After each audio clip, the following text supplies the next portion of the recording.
Praise the Lord. Welcome to journey with Jesus.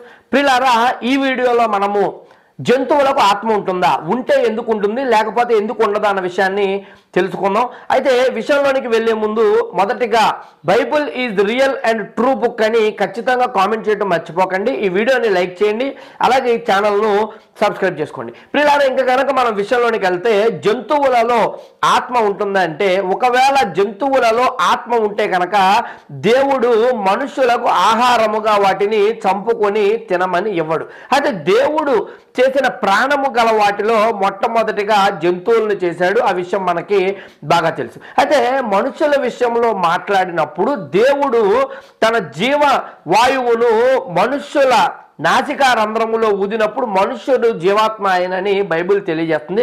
అదే జంతువుల విషయంలో దేవుడు తన ఊపిరిని వాటిలోనికి ఊదాడు అని బైబిల్లో ఎక్కడా కూడా మనం చూడం. అయితే ప్రియులారా, ఈ కన్ఫ్యూజన్కి కారణం ఏమిటంటే బైబిల్లో ఉన్న కొన్ని వేరు వచనాలు ఈ యొక్క కన్ఫ్యూజన్కి కారణమైనాయన్న, వైరుధ్యానికి కారణమైనాయన్న విషయాన్ని మనం అర్థం చేసుకోవాలి. అయితే ప్రియులారా, వచనాలలో ఉన్న వైరుధ్యం ఏమిటి, దాన్ని ఎట్లా అర్థం చేసుకోవాలి, దాని యొక్క ఎసెన్స్ ఏమిటి అనేది క్రిస్టల్ క్లియర్గా మనం తెలుసుకునే ప్రయత్నం చేద్దాం. మొదటిగా మనుష్యుల గురించి రాయబడిన వచనము ఆదికాండము 2వ అధ్యాయం 7వ వచనము చదువుతున్నాను. దేవుడైన యెహోవా నేల మట్టితో నరుని నిర్మించి వారి నాసికా రంధ్రములలో జీవ వాయువును వదగా నరుడు జీవాత్మ ఆయను.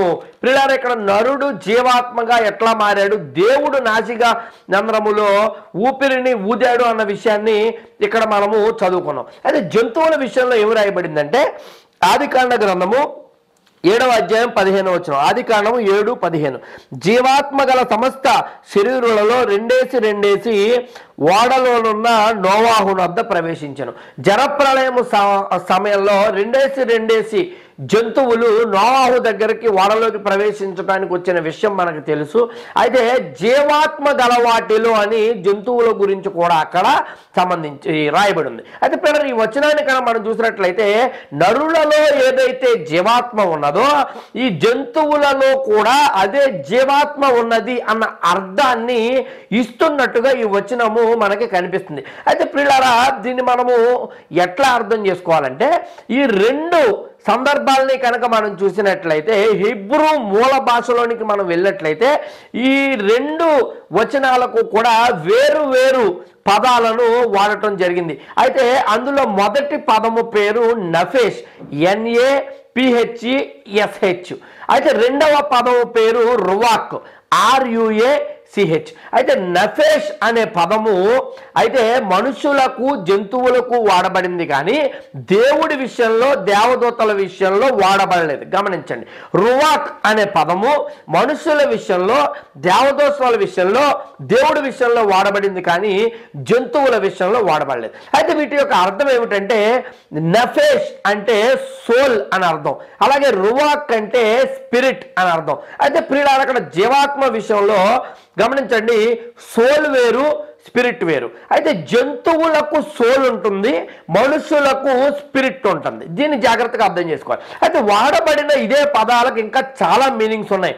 విండ్ అని అర్థం వస్తుంది, బ్రీత్ అని కూడా అర్థం వస్తుంది. అయితే పిల్లలు, మీరు అర్థం చేసుకోవాల్సిన విషయం ఏంటంటే జంతువులకు సోల్ ఉంటుంది, మనుషులకు స్పిరిట్ కూడా ఉంటుంది అన్న విషయాన్ని అర్థం చేసుకోవాలి. అసలు ఈ సోల్కి స్పిరిట్కి ఉన్న డిఫరెన్స్ ఏమిటంటే, ఇప్పుడు సోల్ అంటే ఏమిటంటే inner life relation to own experience. అదే స్పిరిట్ అంటే అర్థం ఏమిటంటే inner life relation to God. ఇప్పుడు సోల్ అయినా లేకపోతే స్పిరిట్ అయినా కూడా లోపల ఉన్న ఇన్నర్ లైఫ్ గురించి మాట్లాడుతూ ఉన్నాయి, ఆంతరంగిక లైఫ్ గురించి. అయితే సోల్ అంటే మన ఓన్ ఎక్స్పీరియన్స్కి సంబంధించిన ఇన్నర్ లైఫ్ అది. అయితే స్పిరిట్ అంటే దేవుడితో ఉన్న సంబంధానికి కలిగించిన ఎక్స్పీరియన్స్తో కూడుకొని ఉన్న ఒక విషయం అనేది గమనించాలి. అయితే గమనించండి ప్రియులారా, సోల్ అనేది కేవలము మనిషి లోపల ఉన్న ఒక ఎసెన్స్ మాత్రమే. అయితే స్పిరిట్ అనేది లోపల ఉన్న ఒక విషయము which is connected to God, దేవుడితో కనెక్ట్ అయి ఉన్న విషయము అనేది మనం జాగ్రత్తగా అర్థం చేసుకోవాలి. అయితే ప్రియులారా గమనించండి, వేరు వేరు వైరుధ్యం ఇక్కడ కనిపించడానికి కారణము వేరు వేరు పదాలు వాడబడటం అనేది గమనించండి. ప్రపంచంలో చాలా మంది సోల్ అన్నా స్పిరిట్ అన్నా ఒకటే అనుకుంటారు, కానీ మనం జాగ్రత్తగా ఆలోచన చేసినట్లయితే ఆ రెండు వేరు. కాబట్టి ఇక్కడ జీవాత్మ అని వాడబడింది, అక్కడ జీవాత్మ అని వాడబడింది. వాడబడిన పదాలు వేరు. జంతువులకు సోల్ ఉంటుంది, మనుషులకు స్పిరిట్ ఆత్మ ఉంటుంది, జంతువులకు ఉండదనేది గమనించండి. ఇంకా బైబిల్లో కొన్ని మాటలు చదువుతాను. అదే ఆది కాండము 7వ అధ్యాయము 22వ వచనము. ఆది కాండము 7:22. పొడి నేల మీద ఉన్న వాటన్నిటిలోనూ నాసికారంధ్రములలో జీవాత్మ సంబంధమైన ఊపిరి గలవన్నీ చనిపోయాను. ఇక్కడ మీరు గమనించండి, జీవాత్మ ఉన్నదని చెప్పట్లా, జీవాత్మ సంబంధము గల వన్యూ చనిపోయాను అని ఇక్కడ వ్రాయబడి ఉంది. అయితే పిల్లరా ఇందులో కూడా ఎంతో కొంత కన్ఫ్యూజన్ ఉంది. ఇంకొక మాట బైబిల్ గ్రంథంలో నుంచి మనము చదివే ప్రయత్నం చేద్దాము. ప్రసంగి గ్రంథము 3వ అధ్యాయము 21వ వచనం. ప్రసంగి 3:21 చదువుతున్నాను. నరుల ఆత్మ పరమునకు ఎక్కిపోవనో లేదో, మృగముల ప్రాణము భూమికి దిగిపోవనో లేదో ఎవరికి తెలియను. అయితే పిల్లలు గమనించండి, నరుల ఆత్మ ఏమవుతుందంట, పరమునకు ఎక్కిపోతుందంట. అయితే జంతువుల శరీరం ఏమవుతుందంట, ఈ భూమిలోనికి దిగిపోతుంది అని క్లియర్గా ఇక్కడ భక్తుడు తెలియజేసిన సందర్భం మనకి కనిపిస్తుంది. అయితే ప్రియులారా జంతువులు, కొంతమంది కూడా ఇంతకుముందు నన్ను ప్రశ్నలు అడిగారు, అయ్యా మేము చాలా ప్రేమగా పెట్స్ను కొంతమంది పెంచుకుంటూ ఉంటారు, కుక్కలనని పిల్లులనని, ఇంకా దేని పడితే దాన్ని పెంచుకుంటారు అనుకోండి. ఈ రోజుల్లో ఇంకా కొన్ని బర్డ్స్ని పెంచుకుంటూ ఉంటారు.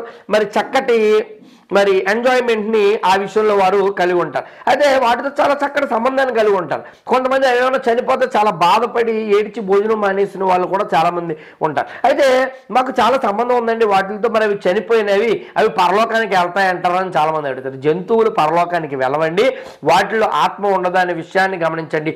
దేవుడు నరుడికి మాత్రమే తానే స్వయంగా జీవవాయువును నాసికారంధ్రంలో ఊదగా మనము నరులము జీవాత్మ అయ్యాము. మనకు మాత్రమే పరమునకు వెళ్ళే అవకాశము, మనలో మాత్రమే ఆత్మ ఉన్నది, కానీ జంతువులలో ఆత్మ అనేది లేదు, కేవలము సోల్ మాత్రమే ఉన్నదన్న విషయాన్ని గమనించండి. అయితే జంతువులైనా మొక్కలైనా ప్రాణము కలిగినవైనా ప్రాణము లేనివైనా, ఈ సముద్రాలైనా అయితే చుట్టుపక్కల ఉన్న రాళ్ళు రప్పలైనా, ఇవన్నీ మనిషి కొరకు దేవుడు చేశాడు తప్ప ఇంకా వేరే ఉద్దేశం లేదని గమనించకండి. సమస్తము మనిషి కొరకే, నీ కొరకే, నా కొరకే దేవుడు చేయడం జరిగింది. మరి ఆఖరి రోజున ఆదామును దేవుడు తయారు చేసే లోపే మొక్కలను తయారు చేశాడు, సూర్యచంద్రులను పెట్టాడు, అట్లనే మరి జంతువులను తయారు చేశాడు, ఈ సృష్టి అంతటిని కూడా చేశాడు.